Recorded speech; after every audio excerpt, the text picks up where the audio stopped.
Two. Hey everybody, and welcome back to the No Vacancy Podcast Video Edition. I am with Chris Green, Chief Commercial Officer of Chesapeake Hospitality. Once again, I love doing this show with you, Chris.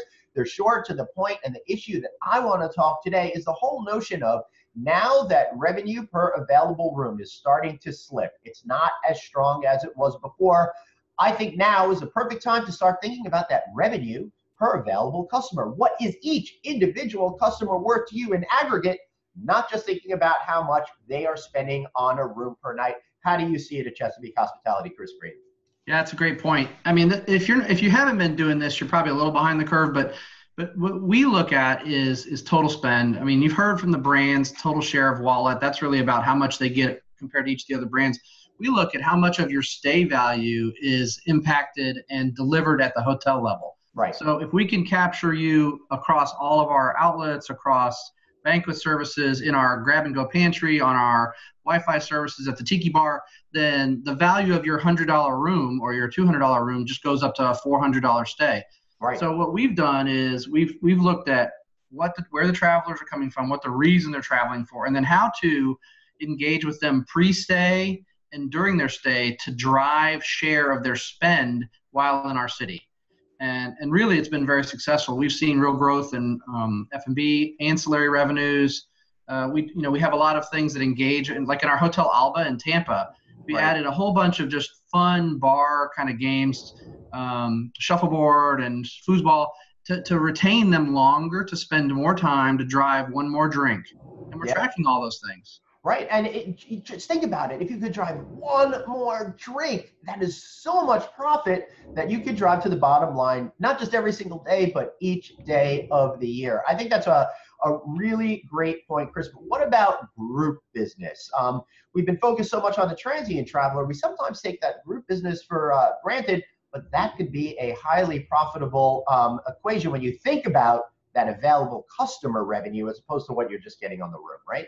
Sure. Yeah, in the old days, we had the banquet contribution from group rooms, and we still do. But in today's world, the transient traveler has been kind of the golden goose, right? You know, they come in, they spend one night in half the bed, they don't mess up the room, and they're gone, and they pay $179 a night or whatever. Yeah. Well, in today's economy, you're looking to fill some of those shoulder days, and you also need to drive revenue per square foot in your other areas of your hotel. The only way to do that is really through attracting group business that has value to it. You don't want to attract the groups that want the ballroom for free. You need the groups that meet and feed. Yeah, it's targeted. I mean, and this is something, Glenn, you and I have talked about, is over the past 10 years with the rise of the e-commerce spend and the transient traveler, the art of group selling, I think, has been really diluted. And so at Chesapeake, one thing we're really doing is focusing on training and delivering the very, very best in hand-to-hand combat, we call it, knowing the best customers and attacking those clients to make sure that they get what they need out of their meetings and that we get the spend we're looking for. Is there a way to quickly discern whether or not a group coming in is going to be that highly profitable group or the one that's really just trying to get as much as they can for as little as possible?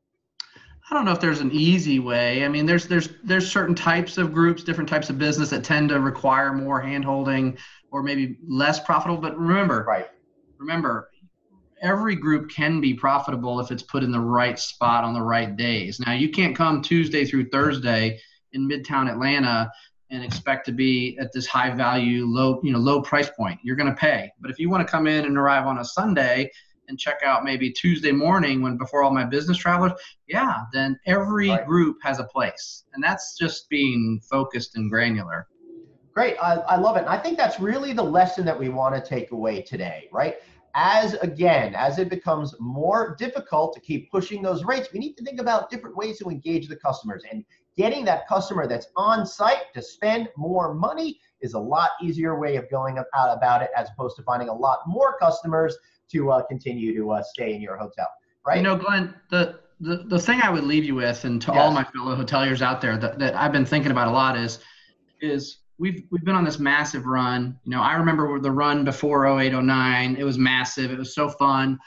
But now is the time. The next 2 to 3 years is when everything we've learned has to be put into place. Because listen, the business has been coming through the doors. Now now all your hotelier skills are going to have to be put to the test, and your teams are going to have to be as focused or more focused than they've ever been.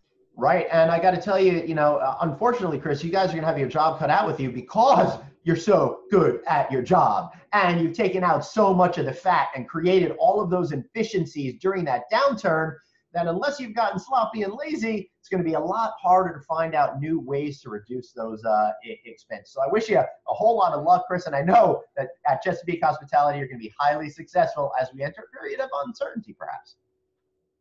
Yep. Thanks, Glenn.